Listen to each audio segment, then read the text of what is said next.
మీరు అలసట పడకయు మీ ప్రాణములు విసుకకయు ఉండునట్లు పాపాత్ములు తనకు వ్యతిరేకంగా చేసిన తిరస్కారమంతయు ఓర్చుకొనిన ఆయనను తలంచుకొనడి. విసిగిపోతాం. ఏదైనా దీర్ఘకాలం చేస్తే అలసిపోతాం. శరీరంలో బలహీనత ఉంటుంది, మనసు అలసిపోతుంది. అర్థం చేసుకునే వాళ్ళు లేకుంటే ఇంకా కృంగిపోతాం. కానీ వెంటనే దేవుడు సహాయము శక్తి నాకు ఇచ్చినాడంటే మరి పరిశుద్ధ గ్రంథము చదివినప్పుడే నాకు అలాంటి ఊరట కలిగింది. యెహోవా కొరకు ఎదురు చూచేవారు నూతన బలం పొందుతారు. వారు పక్షిరాజుల వలె రెక్కలు చాపి పైకి ఎగురుతారంట.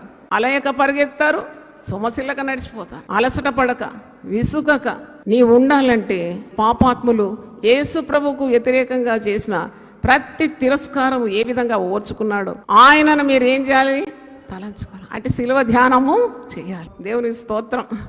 నీ ప్రాణము విసుగగా ఉండడానికి, మేలు చేసి కీడు అనుభవించడానికి ఉన్న శక్తి నీకు కావాలి. ఇంత మేలు చేసినాను, వాళ్ళు మర్చిపోయినారు, నాకు నువ్వు గుర్తుపట్టుకోవడం లేదంటే నీకంటే ముందుగా ఈ మార్గంలో ఎవరు నడిచినారు? యేసయ్య నడిచినాడు. నువ్వు ఎవరిని వెంబడిస్తున్నావు? ఎవడైనా నన్ను వెంబడింపగోరనేడలా వాడు తను తాను ఉపేక్షించుకొని తన సిలువను ఎత్తుకొని ప్రతిదినం ఎత్తుకోవాలి.